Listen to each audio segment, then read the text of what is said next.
Update, where results from nearly half of voting districts in South Africa's election have put the African National Congress on course to retain power, but at risk of its worst performance in a national poll since the end of white minority rule. This is about 25 years ago. Now, in terms of early tallies, they put the ANC on 57% in the parliamentary race, with the main opposition Democratic Alliance, the DA, on nearly 23%, and the leftist Economic Freedom Fighters, EFF, on nearly 9%. Well, South Africans who voted on Wednesday for a new parliament and 9 provincial legislators had expressed frustration at rampant corruption, high unemployment and racial inequalities that persist 25 years after apartheid ended. Analysts have said that a poor showing for the ANC would embolden opponents of President Cyril Ramaphosa and risk a potential leadership challenge against him.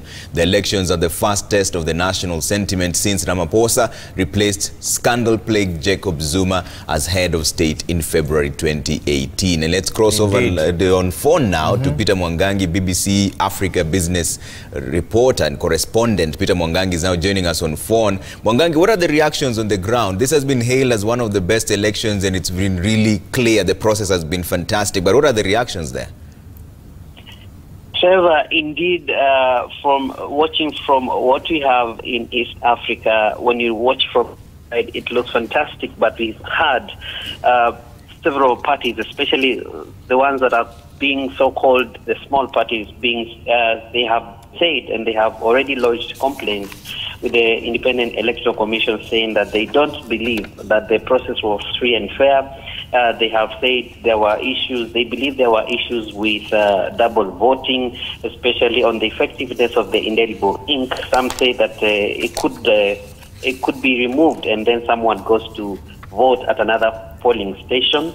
We've also had, especially the Democratic Alliance, saying that some ballot papers were not enough for some polling stations. And then they are also raising concern about some polling stations opening late. So, and you remember that parties have only today to lodge any complaints to the IEC. So, in as much as some are satisfied that the process was free and fair, other parties do not believe so.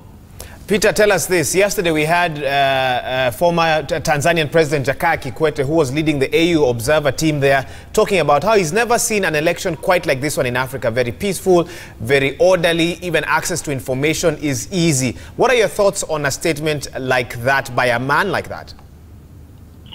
In fact, the full statement is expected today at around 10 South African time. That should be 11 a.m.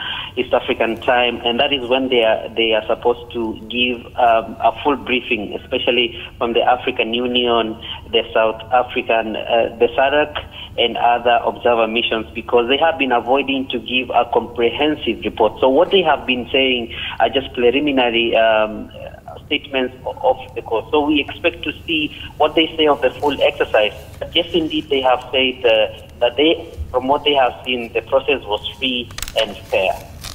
Mwangangi, this has been hailed as it's most likely going to be one of the worst performances by ANC. Why is that on the ground? Yes, indeed, because as you said earlier, you said ANC is now polling nationally at 57%. That might look good, but ANC has never performed like this since 1994, because it has been polling at slightly above 60%. In the last general election, they had 62%. So it's a concern. Remember that South Africans do not elect the president directly. It's the party that gets the majority that gets to win. Just to explain that there are about 400 seats in the South African parliament, and the amount of seats that each party gets in the National Assembly is determined by their share of the vote.